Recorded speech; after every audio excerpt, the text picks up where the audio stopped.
उत्तरी एटलांटिक संधि संगठन नाटो के डायरैक्टर जनरल जेन्स स्टोल्टनबर्ग ने बुधवार को कहा कि रूसी सैनिकों की आवाजाही उन्हां दी वापसी की पुष्टि नहीं करती।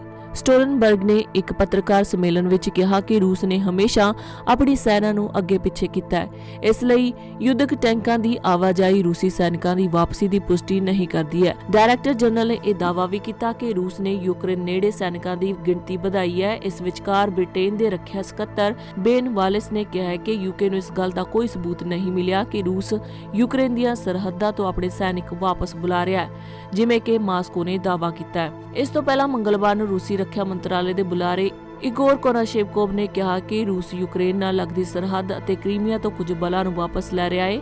वालिस ने दावा किया कि नवीनतम खुफिया जानकारी यह है कि रूसी जमीनी बलों के 100 तो वध बटालियन सामरिक समूह 1,30,000 तो वध सैनिक अते समुद्र ते जमीन ते पानी विच लैंडिंग करने वाले रूसी जहाज़ां, जंगी जहाज़ां अते मिसाइल जहाज़ां दा एक महत्वपूर्ण बेड़ा इकट्ठा है। ਇਹ ਪੁੱਛਣ ਤੇ ਕਿ ਕੀ ਰੂਸ ਸੈਨਿਕਾਂ ਦੀ ਵਾਪਸੀ ਬਾਰੇ ਝੂਠ ਬੋਲ ਰਿਹਾ ਹੈ ਦੇ ਜਵਾਬ ਵਿੱਚ ਵਾਲਿਸ ਨੇ ਕਿਹਾ ਹੈ ਕਿ ਹਾਲੇ ਇਹ ਦੱਸਣਾ ਜਲਦਬਾਜ਼ੀ ਹੋਵੇਗੀ। ਪਿਛਲੇ ਕੁਝ ਮਹੀਨਿਆਂ ਵਿੱਚ ਪੱਛਮੀ ਦੇਸ਼ਾਂ ਅਤੇ ਯੂਕਰੇਨ ਨੇ ਰੂਸ ਦੇ ਹਮਲੇ ਦੀ ਕਥਿਤ ਤਿਆਰੀ ਵਿੱਚ ਯੂਕਰੇਨ ਨੇੜੇ ਸੈਨਿਕਾਂ ਦੇ ਇਕੱਠੇ ਹੋਣ ਦੀ ਸੂਚਨਾ ਦਿੱਤੀ ਹੈ।